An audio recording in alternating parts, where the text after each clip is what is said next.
기도하겠습니다.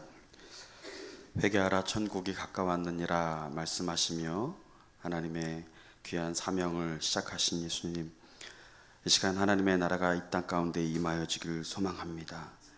하나님의 나라가 이 땅 가운데 임하여질 때 병든 자들이 고침을 얻고 세상 가운데 염려와 근심 가운데 고통 당하는 자들이 자유함을 얻게 하여 주시고, 또한 우리의 마음의 염려와 또 물질의 그러한 아버지 어려움들로 인하여서 낙심하는 심령들이 있다면 주님이 공급하여 주시는 힘으로 새 힘을 얻는 귀한 시간 되어줄 수 있도록 인도하여 주옵소서.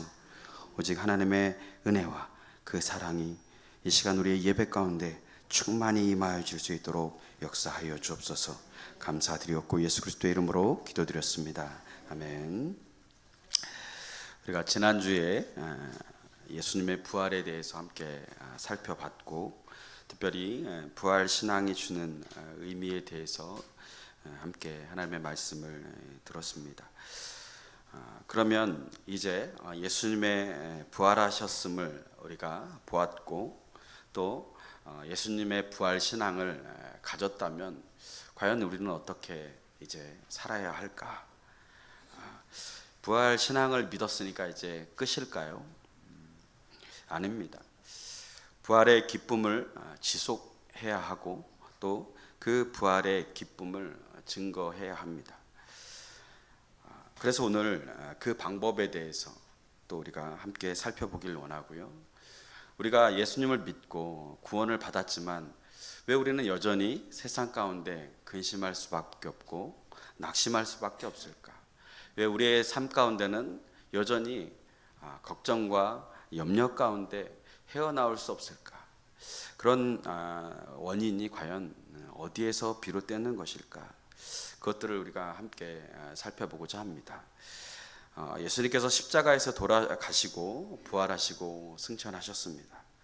성경을 살펴보면 예수님의 오심부터 부활하실 때까지의 삶은 철저하게 하나님의 계획 가운데 진행되어졌습니다. 그래서 수천 년 전부터 약속하셨던 그 성경 말씀대로 예수님은 모든 시간들을 그 하나님의 계획에 맞춰서 다 이루어 가셨습니다. 그리고 십자가에서 돌아가실 때까지도 하나님은 말씀을 성취하셨습니다. 그래서 예수님이 공생애를 시작하시면서 시간을 헛되게 사용하신 일이 전혀 없음을 우리는 깨닫게 되었습니다. 뿐만 아니라 예수님은 부활하신 후에 이 땅에서 계실 수 있는 시간이 40일밖에 없다는 것을 알게 되죠.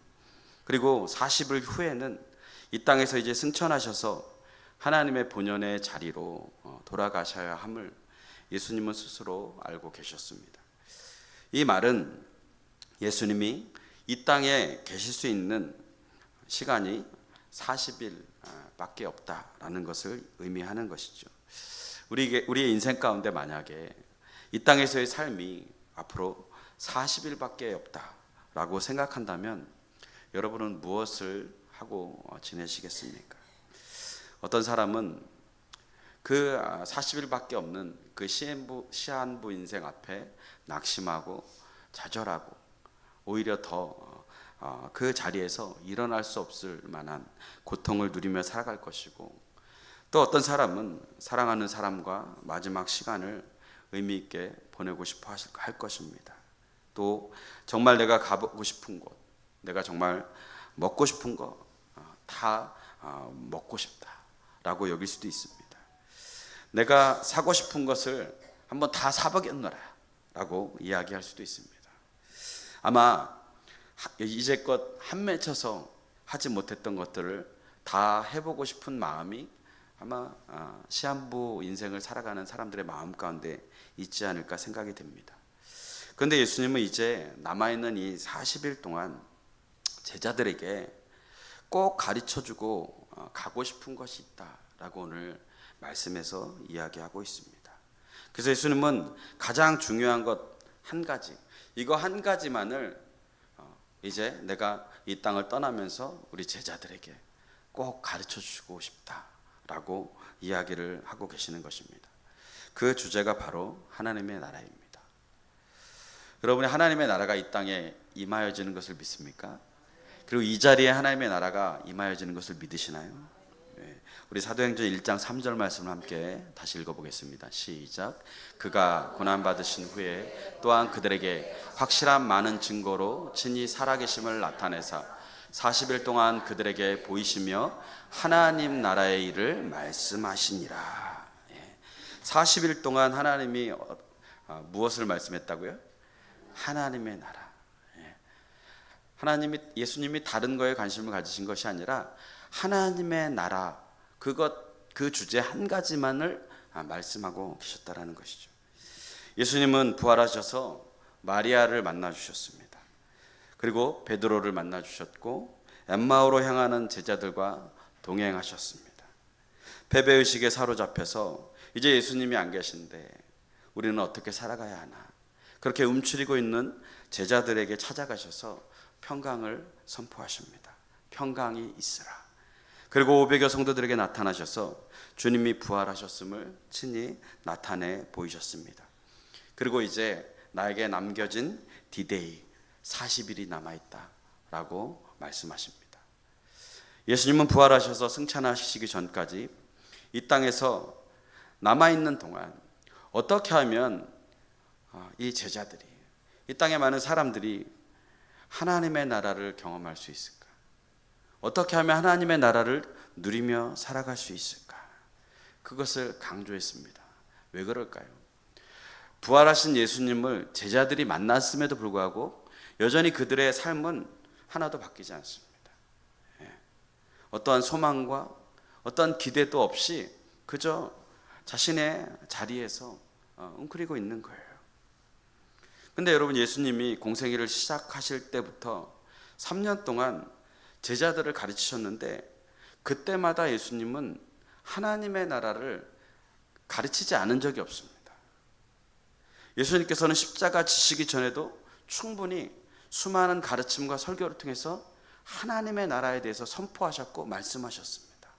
그래서 늘 이 예수님의 이 말씀을 보면요, 하나님의 나라가 설교의 주제였어요. 그런데 부활하셔서 이제 마지막 남은 40일의 기간 동안에도 하나님은 여전히 그 설교의 주제를 바꾸시지 않고 너희가 하나님의 나라를 경험해야 된다. 하나님의 나라가 너희 가운데 있다라고 말씀해 주고 계시는 거예요. 여러분, 제자들에게 이 주제가 그렇기 때문에 생소하지 않을 것입니다. 예수님은 제자들에게 3년 동안 수없이 하나님의 나라를 가르치시고 또 말씀하셨습니다. 그런데 왜 예수님은 여전히 또 하나님의 나라를 가르치셨을까요? 왜냐하면 제자들이 믿지 않았기 때문에. 왜냐하면 예수님의 이 말씀을 오해했기 때문에, 깨닫지 못했기 때문에 예수님은 가장 중요한 것을 깨닫지 못하니까 반복학습을 시키는 거예요. 내가 너에게 해주고 싶은 말, 너의 인생에 가장 중요한 것 바로 하나님의 나라다.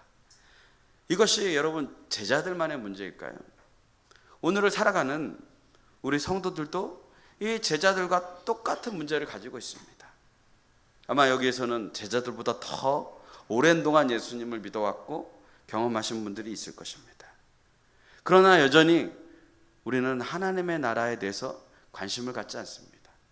이 땅에서 세상 사람들이 누리는 나라에만 얼마나 관심이 많이 있습니까? 그래서 하나님의 나라에 대한 오해가 너무너무나 심각합니다. 어떤 오해일까요?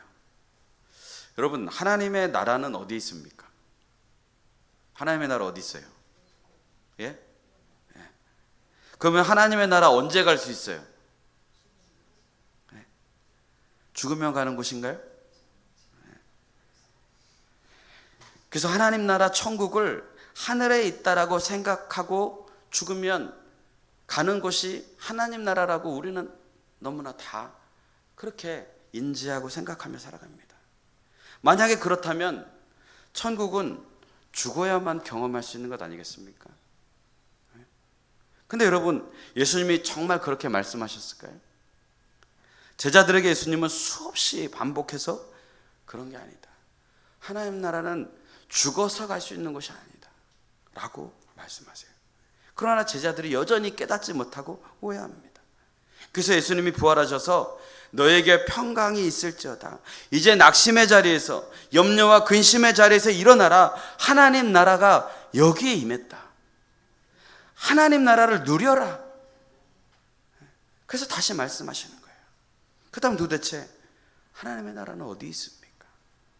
우리 누가복음 17장 20절로 21절 말씀을 함께 읽겠습니다. 시작. 바리새인들이 하나님의 나라가 어때에 임하나이까 묻거늘 예수께서 대답하여 이르시되 하나님의 나라는 볼 수 있게 임하는 것이 아니요 또 여기 있다 저기 있다고 못하리니 하나님의 나라는 너희 안에 있느니라. 하나님의 나라 어디 있습니까? 우리 안에. 우리가 있는 이 자리에 하나님의 나라가 있습니다. 그런데 사람들이 자꾸 하나님의 나라를 하늘에 있다라고 그래요. 그죠? 죽으면 가는 곳이 하나님 나라라고 생각해요. 근데 예수님은 그렇게 말씀하고 계시잖아요. 하나님의 나라는 지금 너희 가운데 있다. 지금 이 자리에 있다 라고 말씀하고 계시는 거예요. 누가복음 4장에서는 예수님의 첫 설교가 등장해요. 여기에서도 주제는 하나님의 나라. 처음 이 땅에 오셔서 공생애를 시작하셔서 회당에서 말씀을 증거하시는데 설교 제목 내놓으라고 하니까 하나님 나라. 여러분, 첫 번째 설교가 얼마나 의미가 있습니까? 그죠? 아마 이곳에서 여러분들이 간증을 하고 여러분들이 정말 하나님의 말씀을 증거하는 그러한 시간이 주어진다면 여러분이 꼭 전하고 싶은 가장 중요한 한 가지를 여러분들이 정할 것이에요. 저도 전도사 때 처음 설교를 했는데 얼마나 떨리는지 몰라요. 첫 번째 설교니까 얼마나 기도를 많이 했겠습니까? 막 설교를 해야 되는데 이 말씀도 전하고 싶고 저 말씀도 전하고 싶고 막 전하고 싶은 게 너무너무나 많아요. 그래서 그렇게 많다 보니까 얼마나 많이 준비를 했겠습니까? 그리고 그 말씀을 전할 생각을 하니까 잠이 안 와요. 떨려서. 그런데 잘했을까요? 완전히 망했습니다. 제가 얼마나 망했는지, 무슨 설교를 했는지 기억이 안 나요. 그리고 두 번 다시 그 설교문을 제가 보고 싶지가 않아요. 그래서 저장도 안 했어요. 뭔 얘기했는지 모르는 거예요. 근데 확실한 것은 내 인생에 예수님을 만나서 가장 중요한 얘기를 했을 것 같아요. 그런데 예수님은 어떤 설교를 했을까요? 우리 누가복음 4장 18절로 21절 말씀을 함께 읽겠습니다. 시작. 주의 성령이 내게 임하셨으니 이는 가난한 자에게 복음을 전하게 하시려고 내게 기름을 부으시고 나를 보내사 포로된 자에게 자유를, 눈먼 자에게 다시 보게 함을 전파하며 눌린 자를 자유롭게 하고 주의 은혜의 해를 전파하게 하려 하심이라 하였더라. 넘겨주시고요. 책을 덮어 그 맡은 자에게 주시고 앉으시니 회당에 있는 자들이 다 주목하여 보더라. 이에 예수께서 그들에게 말씀하시되 이 글이 오늘 너희 귀에 응하였느니라 하시니. 예수님이 설교를 했는데 지금 내가 설교한 것이 지금 오늘 너희 귀에 응하였다, 임하였다 라고 말씀하고 계시는 거예요.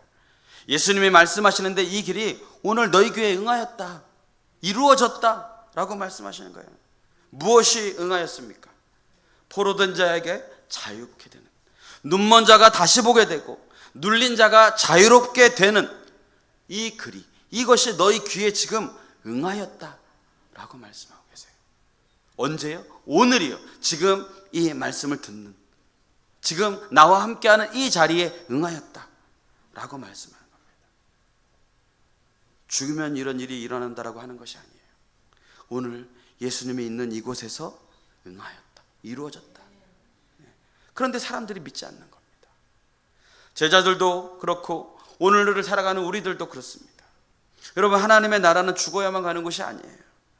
성경에서는 하나님의 나라는 여기 있다라고 말씀하고 계시는 거예요. 이것은 예수님이 가르치신 주기도문에도 나오게 돼요. 세례 요한이 제자들에게 기도하는 방법을 기가 막히게 가르쳐 줬어요. 그러니까 이 예수님의 제자들이 시기를 하는 거예요. 예수님, 세례 요한 제자들 보니까 기도를 기가 막히게 합니다.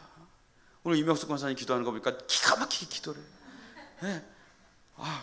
어떻게 저렇게 기도를 잘하시는지. 이 예수님의 제자도 막 기도하는 거 보니까 나도 저렇게 정말 기도하고 싶다. 예수님, 우리에게도 좀 기도하는 방법을 가르쳐 주십시오. 그렇게 요청하는 거예요. 그때 예수님이 주기도문을 가르쳐 주세요. 하늘에 계신 우리 아버지, 아버지의 이름을 거룩하게 하시며 아버지의 나라가 오게 하시며, 이전의 번역본으로는 아버지의 나라가 임하시며. 첫 번째 기도가 뭐예요? 아버지의 나라가 오게 하시며 아버지의 나라가 임하게 하여 주시옵소서. 이 기도가 예수님의 첫 번째 기도예요. 첫 번째 설교의 주제도 하나님의 나라, 첫 번째 기도의 제목, 가장 우선순위도 하나님의 나라. 그러니까 예수님에게 있어서 가장 중요한 이슈, 제목이 뭐예요? 하나님 나라. 왜 그럴까요? 왜 예수님은 그렇게 하나님의 나라에 집착을 할까요? 왜요? 하나님의 나라가 임하게 될 때 죄로 인해 포로된 너희가 자유케 될 것이다. 하나님의 나라가 너희 가운데 임하여질 때 영적으로 가려진 너의 눈이 열려질 것이다. 하나님의 나라가 임하여질 때 세상의 욕심과 죄 가운데 눌려있는 너희가 자유함을 얻게 될 것이다. 그러니까 하나님의 나라밖에 없다. 그래서 저도 우리 교회에 와서 늘 기도하면요, 오늘도 교회 와서 기도하고 이렇게 말씀을 한번 돌아보면서 기도했어요. 무엇을 처음에 기도하냐면, 하나님 아버지, 주님의 나라가 우리의 교회 가운데 임하여 주옵소서. 하나님의 나라가 하나님을 사모하며 예배하는 심령들 가운데 임하여 주옵소서. 아버지의 나라가 임하면 부활의 주님이 제자들에게 말씀하셨던 그 세상이 줄 수 없는 평강을 우리가 누릴 수 있음을 믿습니다. 그러므로 하나님의 나라가 우리의 마음 가운데, 이 시간 우리의 자리에 임하여진다면 우리는 하나님의 나라를 통하여 참된 자유함과 평강과 은혜를 누리게 될 줄로 믿습니다. 그런데 사람들이 뭐라고 해요? 사람 사는 거 다 똑같다는 거예요.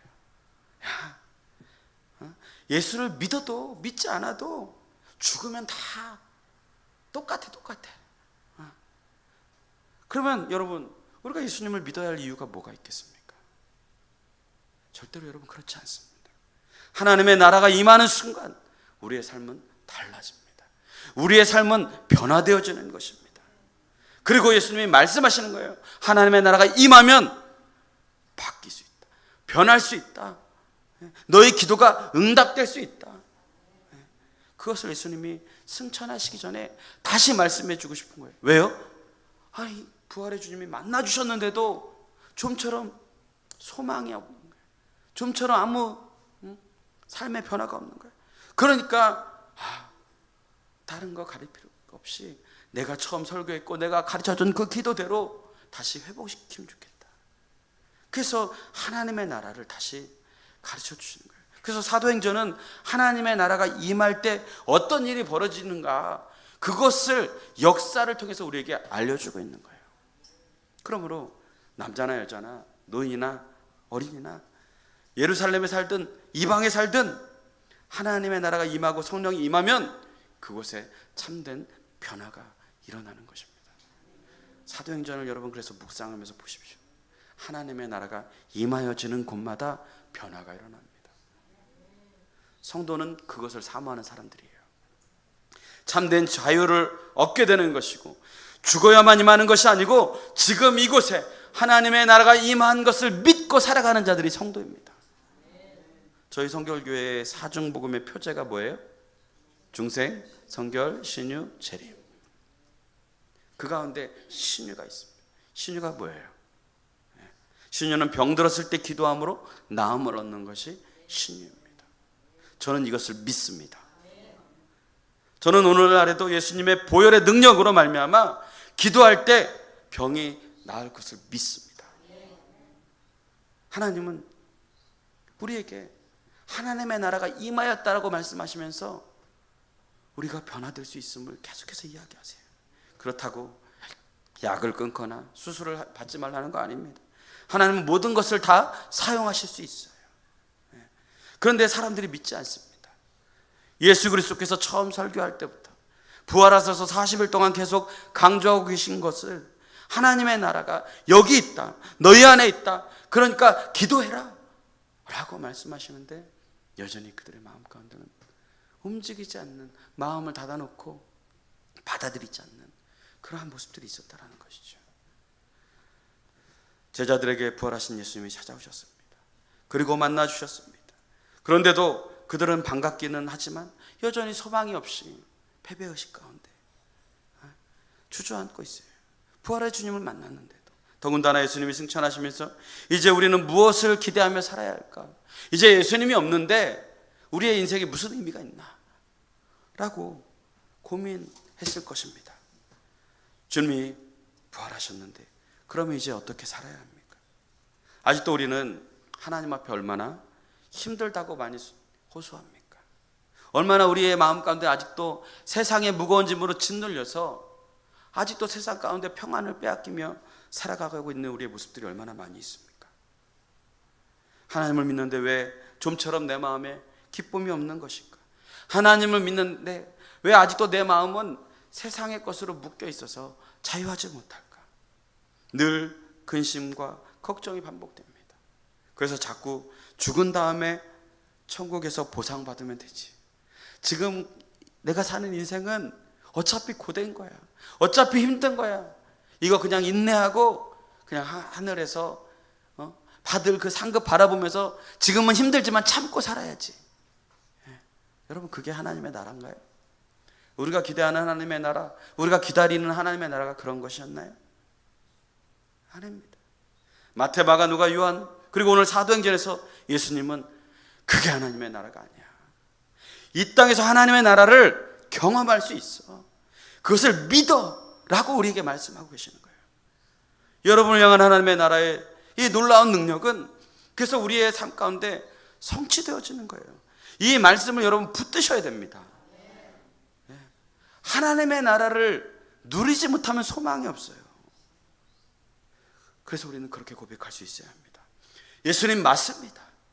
저에게 믿음을 주십시오. 하나님의 나라가 지금 내 삶에 이루어질 수 있도록 하나님 나에게 믿음을 주십시오. 그럴 때 예수님은 내가 살아가는 오늘 하나님의 나라를 맛보며 누리며 경험할 수 있다고 오늘 성경은 우리에게 이야기해 주고 있는 거예요. 그러므로 오늘부터 우리의 기도가 바뀌어야 합니다. 예수님이 가르쳐 주신 기도를 따라서 하나님 아버지의 나라가 내 삶 가운데 임하게 하여 주옵소서. 하나님의 나라가 내 삶의 문제 가운데, 하나님의 나라가 내 질병 가운데, 하나님의 나라가 내 재정의 어려움들 가운데, 하나님의 나라가 사람들과 깨어진 그 관계 가운데, 하나님의 나라가 나의 염려와 근심과 고난 가운데 우리 주 예수 그리스도의 나라가 임하여 주옵소서. 그렇게 기도할 때 하나님의 나라를 통하여 우리는 그 모든 것들 가운데서도 세상이 아닌 하나님이 주시는 놀라운 평강을 누리게 될 줄로 믿습니다. 12년 동안 혈루증을 앓던 여인에게 하나님의 나라가 임했습니다. 죽은 나사로가 죽음의 문을 깨고 일어날 수 있었던 것은 하나님의 나라가 그 가운데 임하였기 때문입니다. 바디메오가 눈을 떴습니다. 40년 동안 날 때부터 걷지 못한 병자가 하나님의 나라가 임하였을 때 걷게 되었습니다. 폭행자요, 괴수 중에 괴수라고 여겼던 바울이 하나님의 나라를 경험할 때 이제는 더 이상 핍박자가 아니요 하나님의 나라를 증거하는 자로 변화되었습니다. 나의 가정 가운데, 나의 자녀 가운데 하나님의 나라가 임하여 주옵소서. 여러분, 하나님의 나라가 임하면 그래서 변화되지 않을 사람이 없습니다. 그 사람의 변화를 보면 저 사람이 하나님의 나라가 임하였는지를 알 수 있어요. 그러므로 우리는 절대로 변화되지 않는다라는 소리를 해서는 안 돼요. 하나님의 나라가 그 사람 가운데 임하기 시작하면 아무리 악한 자라도, 아무리 큰 고난과 어려움이 올지라도 그 가정과 직장과 학교에 하나님의 나라가 임하게 되어지는 거예요. 그렇다면 하나님의 나라가 임하면 좋은데 중요한 것은 그 목사님, 하나님의 나라가 뭡니까? 하나님의 나라가 우리 가운데 임하여지는 건 알겠는데, 하나님의 나라가 임하면 이 모든 문제들이 해결될 것을 알겠는데, 하나님의 나라가 뭡니까? 알 듯 모를 듯. 너무나 많이 들었지만 명확하게 답을 제시할 수 없어요. 마태복음 24장 32절 33절 함께 읽겠습니다. 시작. 무화과 나무의 비유를 배우라. 그 가지가 연하여지고 잎사귀를 내면 여름이 가까운 줄을 아나니, 이와 같이 너희도 모든 일을 보거든 인자가 가까이 곧 문 앞에 이른 줄 알라. 이 말씀이 사복음서에 나옵니다. 똑같은 말씀을 예수님이 또 말씀하고 계시는데, 누가복음 21장 29절로 31절을 한번 보겠습니다. 시작. 이에 비유로 이르시되 무화과 나무와 모든 나무를 보라. 싹이 나면 너희가 보고 여름이 가까운 줄을 자연히 아나니, 이와 같이 너희가 이런 일이 일어나는 것을 보거든 하나님의 나라가 가까이 온 줄을 알라. 차이점을 알겠어요? 다시 앞장으로 넘어와 주세요. 자, 맨 밑에 단, 이 모든 일을 보거든 누가 가까이 왔어요? 인자가 가까이 왔어요. 넘겨주세요. 자, 이런 일이 일어나는 것을 보거든 뭐가 가까이 왔어요? 하나님의 나라가 가까이 왔습니다. 인자는 누구입니까? 예수님입니다. 그죠? 그러면 인자가 누가복음에서는 어떻게 표현이 돼요? 하나님의 나라. 인자는 예수님인데 예수님이 하나님의 나라로 표현됐어요. 그래서 우리가 알 수 있죠? 하나님의 나라가 예수님입니다. 예수님 대신 누가복음에서는 하나님의 나라라는 단어를 쓰고 있어요. 그러므로 하나님의 나라는 예수 그리스도. 하나님의 나라가 임하는 것은 우리의 삶 가운데 예수 그리스도께서 임하시는 것이에요. 정리가 되세요? 그러니까 여러분이 누가복음을 읽을 때 하나님의 나라라고 단어가 나오면 누굴 생각해야 합니까? 예수님을 생각하셔야 합니다. 누가복음과 사도행전을 읽을 때 하나님의 나라가 나오면 예수 그리스도를 기억하세요. 여러분, 예수님은 하나님의 아들이십니다. 예수님은 그리스도이셔요. 예수님은 구원자 되십니다. 그리고 누가복음 안에서 예수님 자신이 하나님의 나라라고 선포하고 있습니다. 그래서 예수님이 공생애를 시작하시면서 사람들에게 찾아오시면서 뭐라고 말씀하세요? 천국이 가까이 왔다. 그러면 그 단어가 이해가 되시죠? 예수님이 공생애를 시작하며 회개하라, 천국이 가까이 왔느니라. 그럼 누가 온 거예요? 예수님이 천국이 우리 가운데 임하여진 것입니다. 예수님 자신이 하나님의 나라이기 때문에 사람들에게 가까이 가서 회개하라, 하나님 나라가 가까이 왔다라고 말씀하시는 거예요. 그러므로 우리가 예수님께 가까이 가는 것은 우리가 하나님 나라에 가까이 가는 거예요.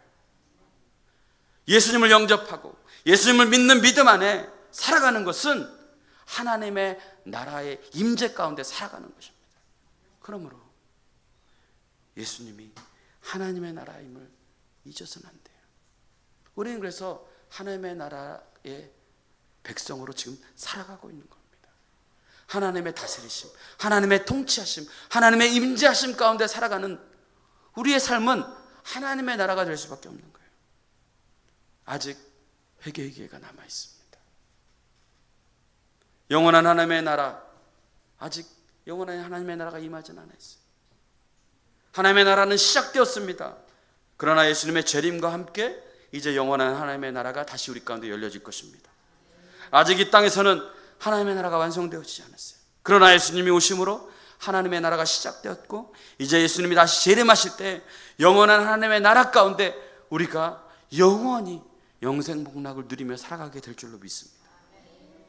그러므로 지금도 우리는 하나님의 나라가 우리 가운데 있음을 믿으시고 예수 그리스도를 믿는 믿음으로 살아갈 때 우리는 더 이상 부활의 주님을 만났지만 여전히 패배의식 가운데 무너져 내리는 제자들과 같지 아니하고, 오직 성령이 너에게 임하시면 너희가 권능을 받아서 땅끝까지 복음을 증거하라는 증인된 삶을 살아갈 수 있는 것입니다. 그러므로 지금 내 삶에, 우리의 가정에, 우리 늘 푸른 교회에 예수님이 계신다면 하나님 나라가 어디에 계십니까? 어디에 있습니까? 하나님의 나라가 우리의 삶에, 우리의 가정에, 내 마음에. 여러분 예수님 믿으시나요? 예수님을 나의 구원자요 주인으로 영접하셨습니까? 그렇다면 예수님이 어디에 계셔요? 내 안에, 지금 이곳에 하나님 나라가 있는 줄로 믿습니다. 예수님이 하나님 나라이기 때문에 예수님을 모신 그곳이 하나님의 나라가 되는 줄로 믿습니다. 다른 것을 그래서 우리는 구하면 안 돼요. 예수님 자신이 하나님 나라이기 때문에 내가 예수님과 동행한다면 내가 하나님 나라와 함께 가는 것입니다. 여러분 기쁘시죠? 지금 내가 하나님의 나라를 소유하고 있습니다. 지금 내가 예수 그리스도를 믿는 믿음으로 직장에 갔다면 그 직장에 하나님의 나라가 임하는 거예요. 지금 이 순간 우리 교회 안에서 우리가 하나님을 예배하고 있고 믿는 믿음으로 하나님 앞에 찬양과 영광을 돌리고 있다면 하나님의 나라가 이곳에 임하여 있는 거예요. 그러니까 우리가 교회 오면 기쁜 거예요. 교회 오면 다른 근심 걱정 생각하지 않잖아요. 왜요? 하나님의 나라, 그 하나님의 나라가 지금 우리 가운데 있기 때문에. 하나님의 나라를 여러분 절대 빼앗기지 마세요. 학교와 직장 가운데 예수 그리스도를 믿는 믿음으로 살아간다면 그것이 하나님의 나라가 되는 것이고, 여러분이 한 주 동안 이제 세상 가운데 나아갈 것인데 두려워하지 마세요. 왜요? 내가 예수 그리스도를 믿는 믿음으로 살아간다면 그곳에 하나님의 나라가 임하여질 것을 믿기 때문에. 세상에 근심되고 걱정되고 염려 가운데 살아가고 계시다면, 또 마음이 억눌리고 질병 가운데 고통받고 계시다면, 경제적인 어려움으로 낙심한 심령들이 있다면 예수 그리스도를 믿는 믿음 안으로 나아가십시오. 그러면 그 환경과 그 상황이 우리의 평안을 빼앗기지 못하고 하나님의 나라로 우리를 인도해 주실 것입니다. 예수님이 함께 하시면 그것이 하나님의 나라가 되는 줄로 믿습니다. 한 주 동안도 여러분이 계신 곳에서 예수 그리스도를 믿는 믿음으로 하나님 나라를 아름답게 세워나가시기를 주님의 이름으로 축복합니다. 기도하겠습니다. 하나님 아버지 감사합니다. 우리가 부활주의를 지내고 이제 다시 주님 앞에 섰습니다. 예수님의 제자들과 같이 부활의 주님을 만났지만 여전히 우리의 삶을 돌아보면 세상 가운데 우리의 평안을 빼앗기고 억눌리고 세상의 염려 가운데 살아가는 심령들이 얼마나 우리 가운데 많이 있습니까? 그러나 이제 주님께서 말씀하신 것처럼 회개하라, 하나님의 나라가 가까이 왔다 라고 말씀하신 그 하나님의 말씀을 의지하여서 이제 우리가 있는 그곳이 하나님의 나라임을 우리가 믿으며 담대히 세상 가운데서도 하나님의 나라를 누리는 주님의 귀한 백성들 다 되어줄 수 있도록 인도하여 주옵소서. 날마다 우리가 주님을 믿는 믿음 안에 생명이 있고 소망이 있음을 믿고 우리의 삶과 우리의 가정과 우리의 교회와 우리의 직장과 이 나라 민족 가운데 하나님의 나라가 임하여지기를 소망하며 나아가는 주님의 귀한 성도들 다 될 수 있도록 역사하여 주옵소서. 감사드리옵고 예수 그리스도의 이름으로 기도드렸습니다. 아멘. 우리 찬송가 438장 함께 찬양하시면서 예물 드리도록 하겠습니다.